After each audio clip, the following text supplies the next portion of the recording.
नमस्कार, खबर दिन भर देख रहे हैं आप और मैं हूं आपके साथ अवंतिका श्रीवास्तव। दिन भर की तमाम बड़ी खबरों को लेकर चर्चा करेंगे। सबसे पहले बात छतरपुर की कर लेते हैं, जहां कार में भीषण आग लगी है। धू धू कर यह कार जलती हुई नजर आई है। डीआईजी दफ्तर के पास की पूरी घटना, लोगों ने दमकल को फौरन सूचना दी और फौरन टीम यहां पर पहुंची, आग पर काबू पाया गया। ये तस्वीरें आप देखिए, छतरपुर से तस्वीरें सामने आई। अचानक से कार धू धू कर जल उठी। राहत भरी बात यह कि कोई जनहानि नहीं हुई, क्योंकि इस दौरान इस कार में कोई सवार नहीं था। सभी लोग पूरी तरह से सुरक्षित हैं। लेकिन जैसे ही कार को जलता देखा, फौरन आसपास के लोगों ने दमकल विभाग को सूचित किया। दमकल की टीम मौके पर पहुंची, लेकिन कार पूरी तरह से जलकर नष्ट हो चुकी थी। जब तक टीमें यहां तक पहुंचती, कार पूरी तरह से जल चुकी थी। ये तस्वीरें हम आपको दिखा रहे हैं, डीआईजी दफ्तर के पास की पूरी घटना।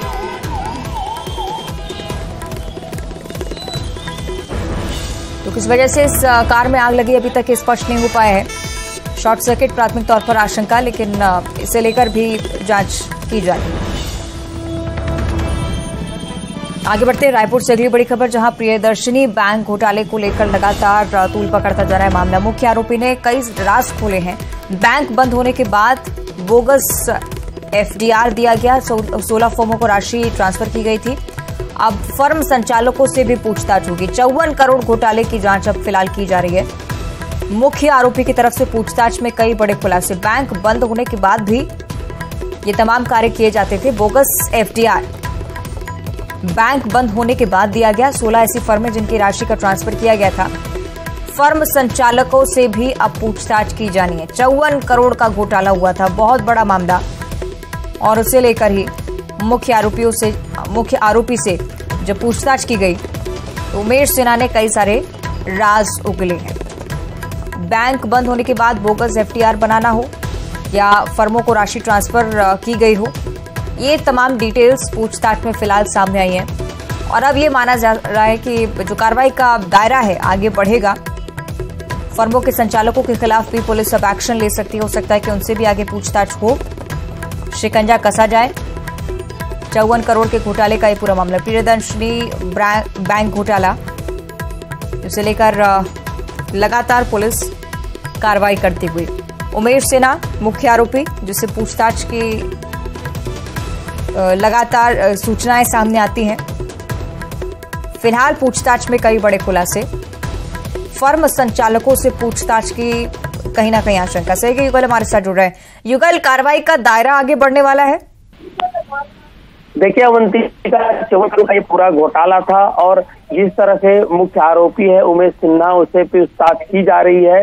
तो कई जो जानकारियां आई हैं, जो बोगस एफडीआर के माध्यम से 2006 में जब बैंक दिवालिया हो गया था, बावजूद इसके लगभग 16 कंपनियों में जो अलग अलग फर्म्स हैं उसमें पैसे ट्रांसफर किए थे 3.5 करोड़ के तकरीबन, और उसमें से 5 या 6 जो फर्म्स हैं वो अभी भी संचालित है, जिंदा है। तो ऐसे में अब कोतवाली पुलिस आने वाले समय में उन फर्म के संचालकों से पूछताछ कर सकती है और ये कहा जा सकता है कि अब जांच की दिशा है वो आगे बढ़ रही है। और वैसे भी जो आरोपी है, मुख्य आरोपी उमेश सिन्हा, उसका जब नार्को टेस्ट हुआ था तो कई राज खोले थे, लेकिन अब देखना ही होगा कि उस नार्को टेस्ट में वो कितना डिगा हुआ है आगे और किस तरह के, क्योंकि कई बड़े लोगों के भी नाम आने की संभावना है। तो ऐसे में पुलिस जांच के बाद हो सकता है एफआईआर दर्ज करे और गिरफ्तारियां भी करेगी। ठीक है, बहुत शुक्रिया आपका ये जानकारी के लिए। आगे बढ़ते हैं, बलरामपुर से अगली बड़ी खबर, जहां NH 343 पर जो जाम लगा हुआ था वो अब खुल चुका है। दलदोवा घाटी में जाम की स्थिति थी, लेकिन पुलिस की टीमें यहां पर पहुंची और प्रशासनिक अमले की मदद के बाद इस जाम को खोलने में सफलता हासिल हुई है। घंटों की मशक्कत के बाद जाकर ये जाम खुल पाया है। यात्रियों ने अब जाकर राहत की सांस ली। ब्रेकडाउन होने के चलते जाम की स्थिति यहां पर बनी थी, लेकिन अब ये माना जा रहा है कि मार्ग सामान्य हो चुका है। आवागमन गाड़ियों का एक बार फिर से शुरू होता हुआ, लेकिन अक्सर इस मार्ग पर हम जाम की खबरें सुनते हैं। सही कि सूरज हमारे साथ जुड़ रहे हैं। सूरज, क्या स्थिति फिलहाल इस मार्ग की? जी अवंतिका, मैं बता दूं कि बलरामपुर जिले से होकर गुजरने वाली यानी 343 अंबिकापुर रामानुजगंज मुख्य मार्ग के दलदवा घाटी में बड़ी वाहन के ब्रेकडाउन होने की वजह से जाम लग गया था। जाम लगने की जानकारी लगते ही तत्काल यातायात हाईवे पेट्रोलिंग की टीम मौके पर पहुंची और जाम खुलवाने की कवायद शुरू की, लेकिन जब तक टीम वहां तक पहुंची तब तक लंबी कतारें लग चुकी थी। यातायात हाईवे पेट्रोलिंग को जाम खुलवाने काफी मशक्कत का सामना करना पड़ा। घंटों मशक्कत के बाद जाम खुल पाया। यात्रियों ने, राहगीरों ने राहत की सांस ली। अब जाम पूरी तरह खुल चुका है। अब सभी वाहन अपने अपने गंतव्य की ओर रवाना हो चुके हैं। जी ठीक है, बहुत शुक्रिया आपका सूरज। और इधर प्रधानमंत्री नरेंद्र मोदी की सभा में शामिल होने जा रही एक बस बेलतरा में हादसे का शिकार हो गई। इसमें 3 लोगों की जान चली गई, 6 लोग ऐसे भी जो कि घायल अवस्था में हैं। और घायलों से मिलने के लिए केंद्रीय मंत्री रेणुका सिंह और नेता प्रतिपक्ष नारायण चंदेल अस्पताल पहुंचे थे। घायलों का हालचाल जाना केंद्रीय मंत्री रेणुका सिंह ने इस हादसे पर दुख भी व्यक्त किया। साथ ही मृतक के परिजनों को 5-5 लाख की सहायता राशि देने का ऐलान किया है। माननीय प्रधानमंत्री जी के कार्यक्रम में शामिल होने के लिए मेरे संसदीय क्षेत्र के ग्रामीण कार्यकर्ता आ रहे थे। रास्ते में एक्सीडेंट हुआ जिसमें 3 लोगों की मृत्यु हो गई, 6 लोग घायल हुए थे और बस में जितने लोग बैठे थे उनको कम चोटें आई थी।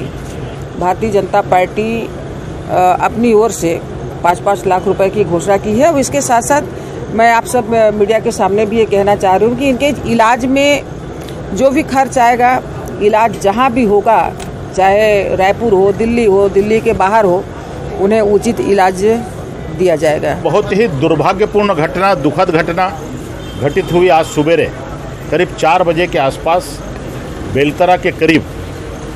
हमारे उस बस में 3 लोगों की बहुत ही दर्दनाक मौत हुई, अनेक लोग घायल हुए। जो लोग यहाँ पर हैं हमारे कार्यकर्ता, उनको हम देखने के लिए आए थे, उनके स्वास्थ्य की जानकारी लेने के लिए आए थे। और हम और माननीय रेणुका जी अभी यहाँ से सीधा सूरजपुर जाएंगे, उनके यहाँ जाएंगे जिनकी मौत हुई है और बहुत ही दुर्भाग्यपूर्ण घटना घटित हुई है। और इधर प्रधानमंत्री नरेंद्र मोदी ने रायपुर में बीजेपी के अभियान का जोरदार आगाज कर दिया है। खराब मौसम के बावजूद प्रधानमंत्री रायपुर पहुंचे। उन्होंने बीजेपी के विजय संकल्प महारैली को संबोधित किया। प्रधानमंत्री ने अपने भाषण की शुरुआत छत्तीसगढ़िया बोली से ही की। इसके बाद प्रधानमंत्री ने कांग्रेस पर ताबड़तोड़ हमला बोला। प्रधानमंत्री ने कहा कि कांग्रेस के लोग गंगा जल लेकर झूठी कस्में खाते हैं। छत्तीसगढ़ को कांग्रेसियों ने एटीएम बना रखा है। शराबबंदी से लेकर धान खरीदी और प्रधानमंत्री आवास योजना से लेकर कई मुद्दों को लेकर कांग्रेस पर करारा हमला बोला। रायपुर के साइंस कॉलेज मैदान में लोगों की भारी भीड़ को संबोधित करते हुए पीएम ने यह भी कहा कि इस बार सरकार को बदलबो। प्रधानमंत्री की रायपुर रैली से बीजेपी नेता और कार्यकर्ताओं में अब गजब का उत्साह है। छत्तीसगढ़ के विकास के सामने एक बहुत बड़ा पंजा दीवार बन के खड़ा हो गया है। ये कांग्रेस का पंजा है। ये पंजा आपसे आपका हक छीन रहा है। छत्तीसगढ़ में बीते 4 साल में जो कुछ हुआ, इससे फिर सिद्ध हुआ है कि कांग्रेस के कोर में करप्शन है। करप्शन के बिना कांग्रेस सांस भी नहीं ले सकती। करप्शन कांग्रेस की सबसे बड़ी विचारधारा है। गंगा जी की झूठी कसम खाने का पाप कांग्रेस ही कर सकती है। याद कीजिए, गंगा जी को साक्षी मानकर इन्होंने एक घोषणा पत्र जारी किया था। यहां धान की खरीदी को लेकर भी जो खेल कांग्रेस सरकार खेल रही है, वो भी आप लोगों के लिए जानना बहुत जरूरी है। यहां की सरकार धान किसानों को गुमराह करने में जुटी है, जबकि केंद्र की भाजपा सरकार का प्रयास छत्तीसगढ़ के धान किसानों से ज्यादा धान खरीदने का है। कुछ साल पहले तक देश में नक्सल प्रभावित जिलों की संख्या 126 के आसपास थी। अब इनकी संख्या घटकर 70 के आसपास रह गई है। जिनके दामन पर दागदार है वे आज एक साथ आने की कोशिश कर रहे हैं। जो एक दूसरे को पानी पी पी कर कोसते थे वे आज साथ आने के बहाने खोजने लगे हैं। उनको लगता है कि ऐसा करने से वे मोदी को डरा पाएंगे। धान खरीदी पर पीएम मोदी के आरोप में सीएम भूपेश बघेल ने पलटवार भी किया। सीएम भूपेश बघेल ने कहा कि माता कौशल्या नगर में प्रधानमंत्री झूठ परोसकर चले गए।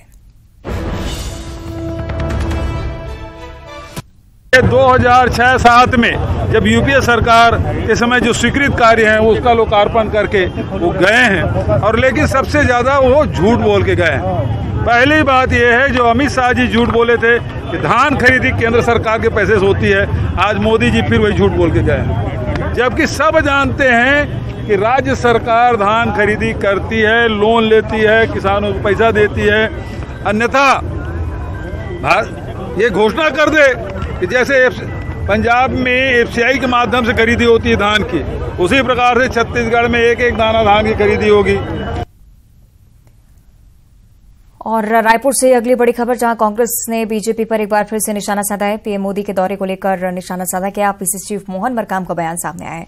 मोदी जी की सभा का कोई असर नहीं होगा, उनकी तरफ से कहा गया है। कांग्रेस 75+ का टारगेट पूरा जरूर करेगी। हम अपनी योजनाओं को लेकर जनता के बीच पहुंचेंगे।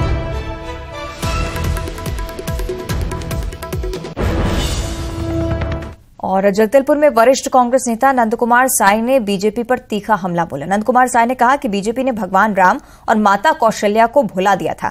भगवान राम छत्तीसगढ़ के भांजे हैं और भांजे का सम्मान भी बीजेपी नेताओं ने नहीं किया, लेकिन प्रदेश की भूपेश बघेल सरकार ने भांजे का मान रखा। छत्तीसगढ़ में जो भी काम हुआ है वो भूपेश सरकार की देन है।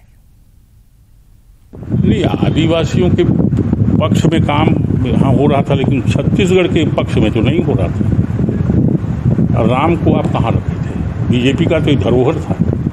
कौशल्या माता कहाँ चली गई? राम हमारे छत्तीसगढ़ के भांजे हैं, इसीलिए हम लोग मामा लोग भांजे का पैर छूते हैं। यहाँ की हमारी संस्कृति बनी, कह सकते हैं वो बातें नहीं है। सरकार ने ये सब बातों को नहीं किया था। इसका हम देख रहे हैं कांग्रेस कर रही है। और इधर गुजरात हाईकोर्ट से राहुल गांधी की याचिका खारिज होने के विरोध में रायपुर में कांग्रेस नेताओं ने प्रदर्शन किया। और इस प्रदर्शन में CM Bhupesh Baghel, deputy CM TS Singh Deo, Mohan Markam समेत तमाम बड़े नेता शामिल हुए। इस मौके पर सीएम भूपेश बघेल ने कहा कि बीजेपी सिर्फ एक आदमी से डर गई है, इसलिए उन्हें दबाने की कोशिश में जुटी है। साथ ही सीएम भूपेश बघेल ने यह भी कहा कि अंत में जीत सत्य की होगी।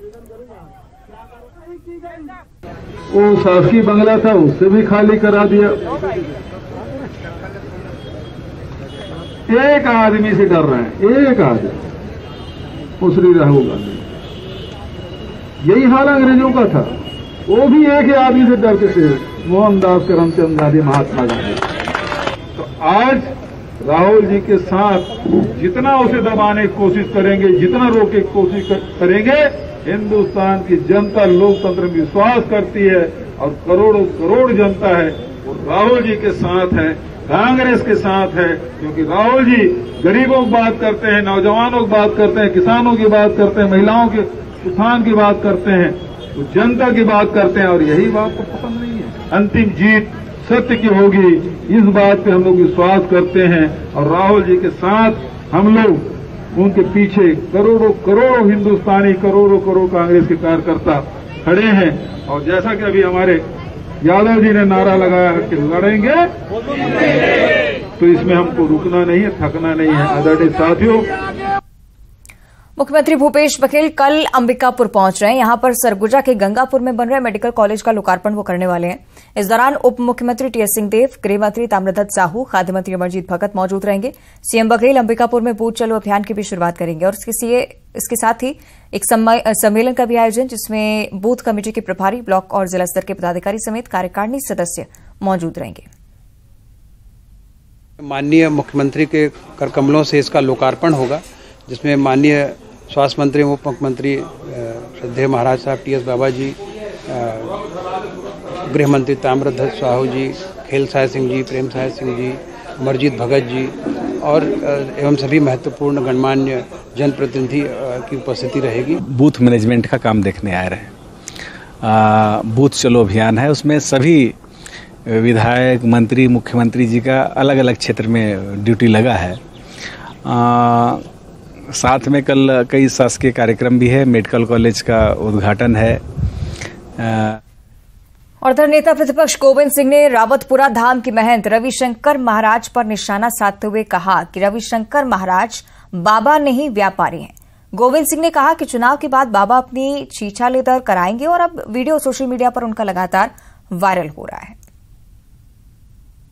नहीं करेंगे, सरकारी जमीन पर कब्जा करेंगे, गरीबों भी उजाड़ कर आश्रम को, जो टोला बजौरा राजपुरा वाले गांव के लोग हैं उनको भी सबको निकाल, उनको बनाने के लिए उसने तय कर लिया पहले जैसी छीछा लेकर चुनाव के बाद अब कराएगा वो अपनी चुनाव तक अब अपना लाइव उस ओर न मोड़ के जनता के बीच जाना है।